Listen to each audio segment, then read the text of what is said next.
Nós temos vivido um momento de muito individualismo, na verdade.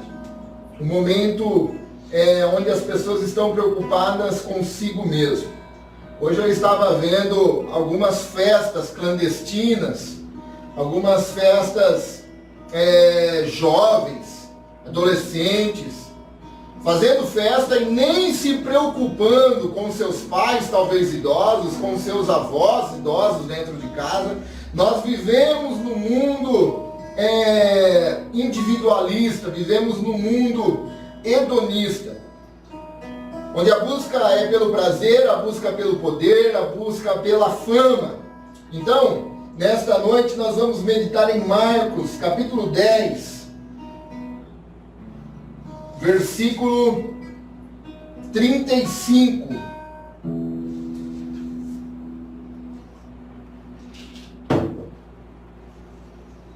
A Bíblia vai nos dizer os primeiros versículos, nós vamos lendo, se possível, pegue a sua Bíblia, nós vamos lendo e vamos aplicando, tá? 10:35, você já pegou sua Bíblia? Pegue sua Bíblia, diz-nos assim a palavra do Senhor. Então Tiago e João, filho de Zebedeu, vieram e falaram com ele: Mestre, queremos que nos faça um favor. Que favor é esse? Perguntou ele. Eles responderam: quando o Senhor se sentar em seu trono glorioso, queremos nos sentar em lugares de honra ao seu lado, um à sua direita e outro à sua esquerda. Amém? Bom, no texto lido nós temos os dois discípulos de Jesus, dois irmãos, filhos de Zebedeu, com um pedido nada conveniente a Jesus. Para quem andava com Jesus, para quem vivia com o Mestre, esse pedido é fora de lógica. Os mesmos pedidos, as mesmas escolhas, também nos desafiam nos dias de hoje. Essas mesmas escolhas, esses mesmos pedidos desses dois discípulos, também nos desafia muitas vezes a não agirmos como estes discípulos. A primeira coisa que eu quero que você note no texto: esses discípulos são movidos pela ambição. Esses discípulos estão seguindo neste momento em busca de receber algo aqui, em busca de troca, em busca de privilégios, em busca de algo que pode ser favorável a eles. Movidos pela ambição, eles fazem um pedido totalmente egoísta.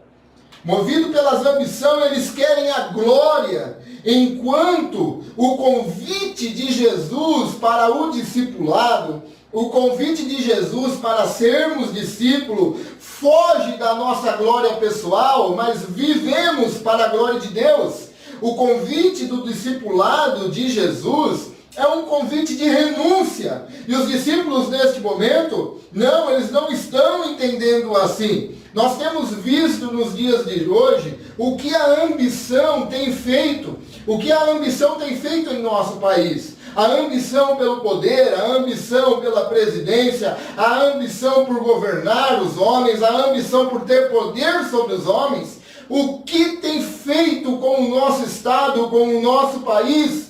Em quais circunstâncias estamos nos encontrando quando nós buscamos pessoas para se unirem, para resolver o problema? É uma briga de ego, uma briga egoísta, uma briga ambiciosa por poderes. Mas outra coisa que o texto nos mostra é que esses discípulos, eles tinham um entendimento errado acerca do reino de Deus. Tudo isso porque eles tinham esse entendimento do reino de Deus muito minúsculo, muito pequeno daquilo que o reino de Deus verdadeiramente é. Eles nutriam em si um pensamento triunfalista.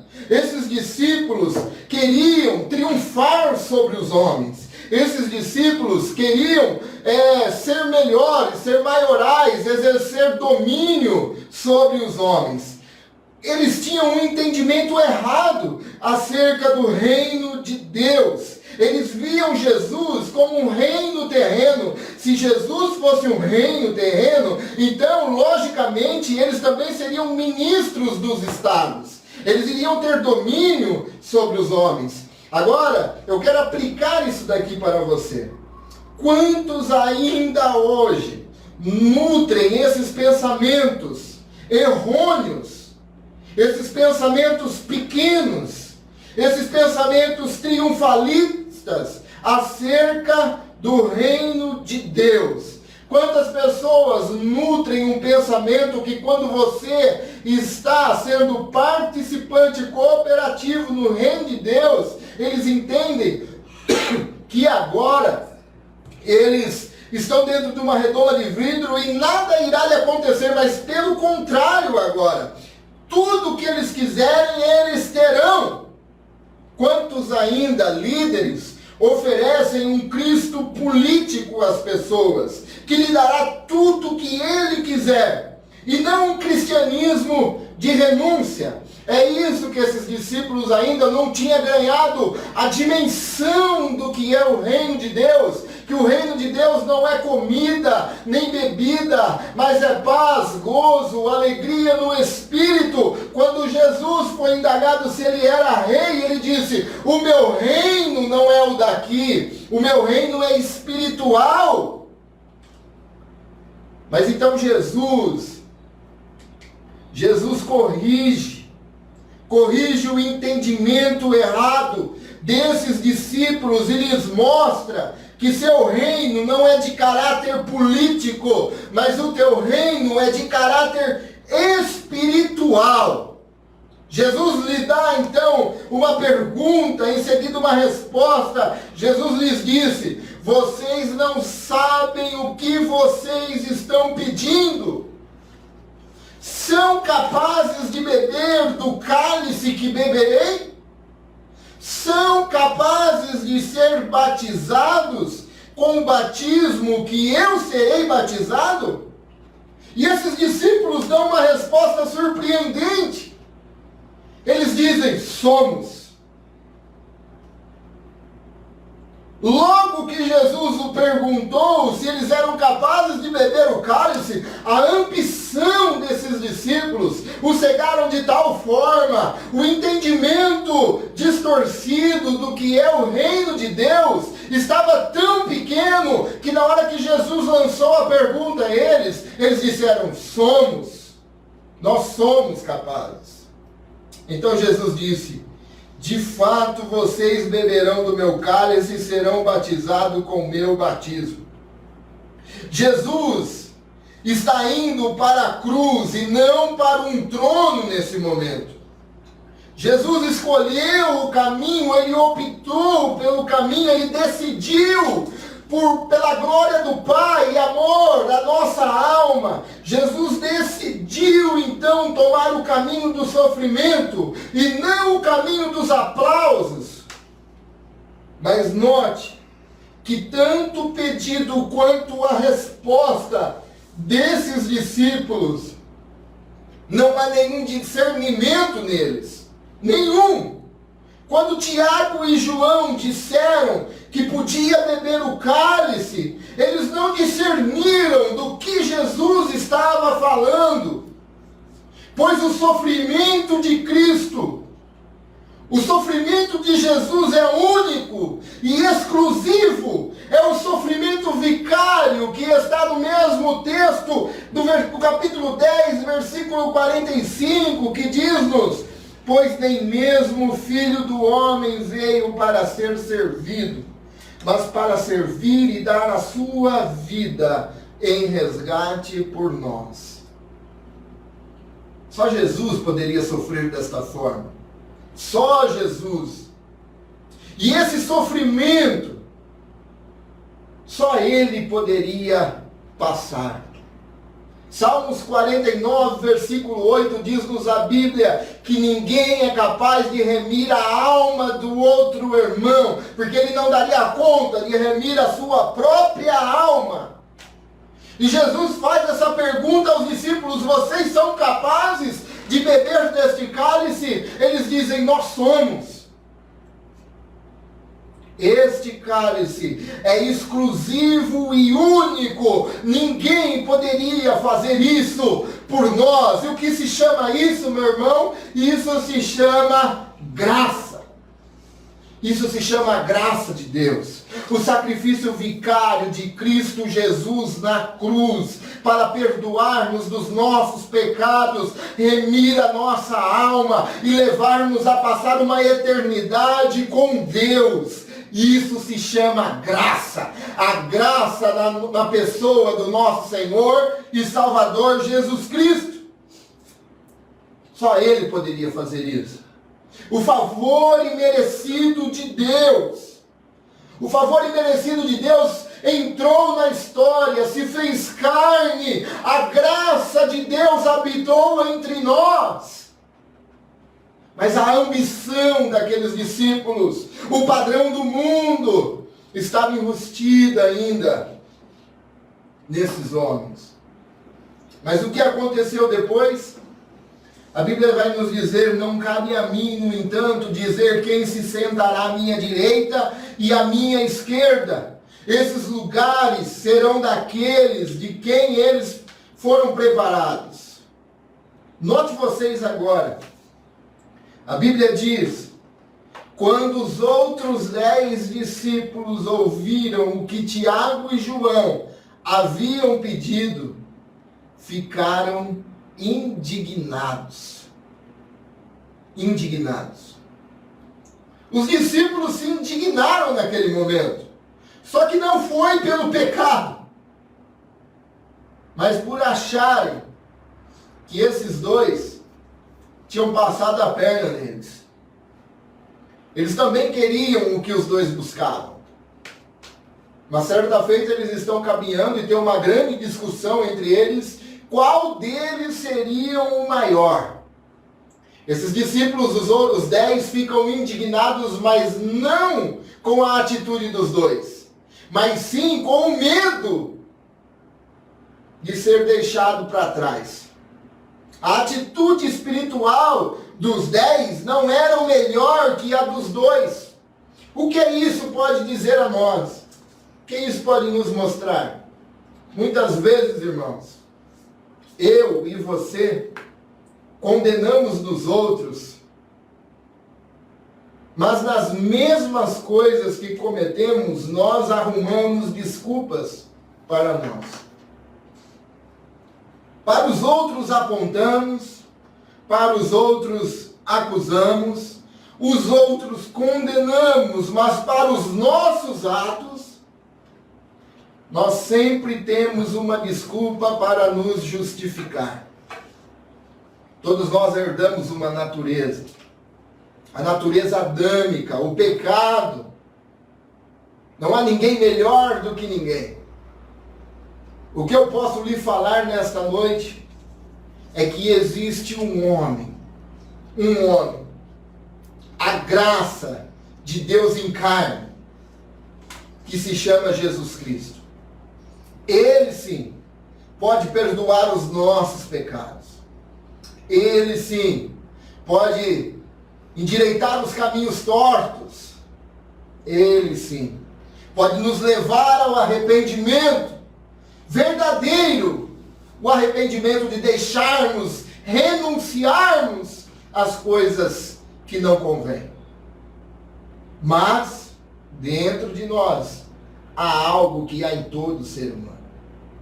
O problema é que às vezes nós apontamos, acusamos, mas quando nós tomamos as mesmas atitudes, nós sempre temos desculpas para nos justificar. Sempre. Mas o texto segue e então diz: então Jesus os reuniu e disse: não sabem que os que são considerados líderes neste mundo não têm poder sobre o povo? E que os oficiais exercem sua autoridade sobre os súditos? Entre vocês, porém, será diferente. Quem quiser ser o líder entre vocês, seja servo. E quem quiser ser o primeiro entre vocês, que se torne escravo de todos. Jesus disse: entre vocês, porém, será diferente. E aqui eu quero meditar com os irmãos naquilo que temos falado sobre atitudes. E eu gosto muito da tradução, se não me falha a memória, Ara, que diz assim, em vez de dizer entre vocês, porém será diferente, ela diz: mas vós não sois assim. Mas vós não sois assim. Jesus está dizendo que esse padrão de buscar, cego pela ambição, buscar poder, buscar o domínio sobre os homens, buscar exercer domínio sobre outras pessoas, este padrão é o padrão do mundo. Qual é a atitude do discípulo? No reino de Deus, a pirâmide está invertida. A grandeza do discípulo de Jesus é medida pelo serviço e não pelo domínio. O discípulo é reconhecido não pelo poder que ele exerce sobre as pessoas. No reino de Deus, e assim aí fora, também somos reconhecidos como discípulo, não pelo poder que podemos exercer sobre os outros, não, mas pelo serviço que prestamos aos outros, pelo atendimento sempre pronto para as pessoas, pelo acolhimento de receber pessoas. No reino de Deus, nós somos medidos pelo serviço e não pelo domínio. Ser grande no reino de Deus é estar a serviço dos outros e não ser servido pelos outros. Os discípulos de Jesus, há um novo tipo de relacionamento e de natureza. Esse relacionamento e essa natureza que Jesus disse: olha, vós não sois assim.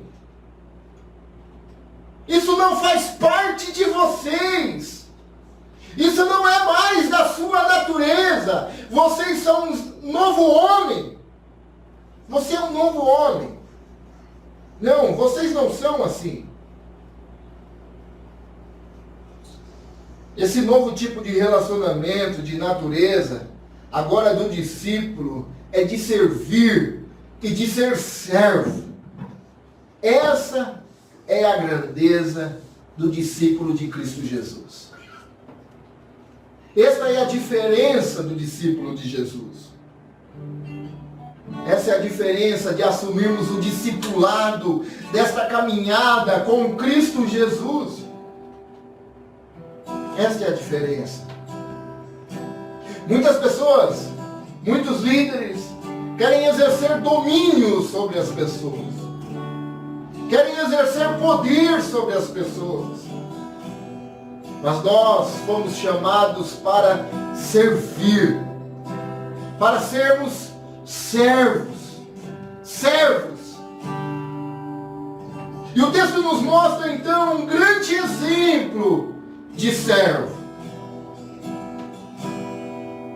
O texto nos mostra o maior de todos os exemplos, exemplificado na pessoa de Cristo Jesus. Versículo 45 diz-nos assim: pois nem mesmo o Filho do Homem veio para servir, para ser servido, mas para servir e dar sua vida em resgate por muitos. Quero ler novamente com você este versículo. O maior exemplo de servo, o maior exemplo de servir pessoas, servir a Deus, Pois nem mesmo o Filho do Homem veio para ser servido, mas veio para servir e dar a sua vida em resgate de muitos. Se Jesus, o nosso Mestre e Senhor, Criador do universo, de tudo que existe, das estrelas, dos mares, das galáxias, tudo que há foi criado por Ele. Se nem mesmo Jesus, o Criador e dono de tudo isso,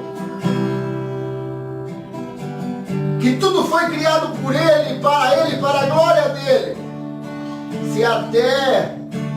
se nem mesmo Jesus veio para ser servido, mas veio para servir, e Ele serviu a vontade do Pai. Porque o Pai nos amou de tal maneira que enviou seu único Filho, seu unigênito, para morrer em morte de cruz. E este Filho deu a verdadeira lição de servir, quando Ele tomou uma toalha, se enrolou, abaixou e lavou os pés dos seus discípulos. O Criador, o dono de tudo.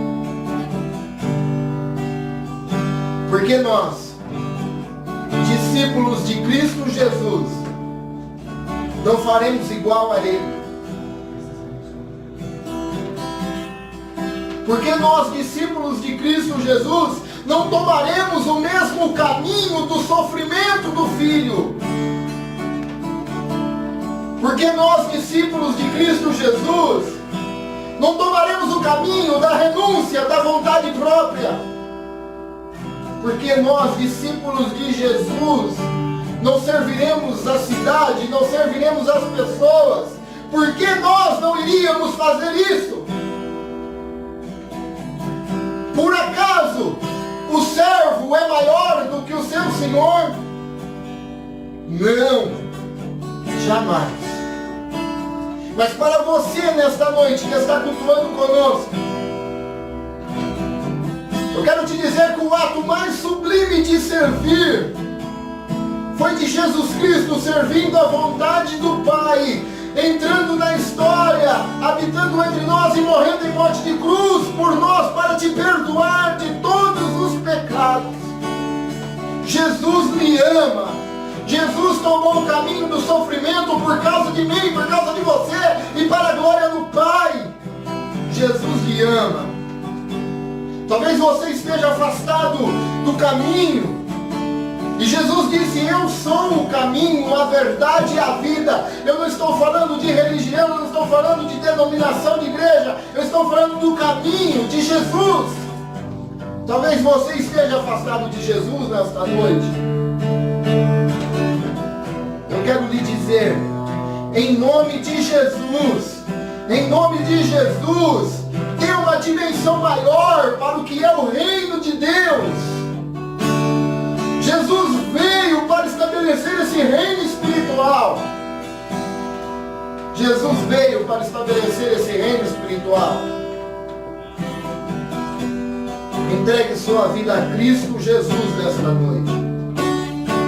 As pessoas estão preocupadas, nós estamos preocupados. Mas eu quero lhe dizer que pode sair do controle do presidente, pode sair do controle do ministro da saúde, pode sair do controle do governador, mas do controle de Deus, nada, absolutamente nada pode sair. O reino de Deus é espiritual. O reino de Deus é espiritual.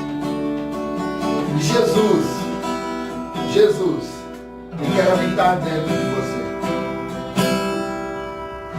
E em nome de Jesus Cristo, em nome de Jesus, este sacrifício, este cálice, ninguém poderia beber, mas Cristo tomou este cálice, que é o cálice da ira de Deus, por mim e por você. Eu quero orar por você neste momento. Eu quero orar por você nesta noite. Pai, em nome de Jesus, Pai. Ó Deus, te agradecemos, Senhor, por esta palavra. Te agradecemos, Senhor, por tudo que o Senhor tem feito por nós. Te louvamos, Deus. Senhor, que esta palavra venha ganhar, Senhor, dimensão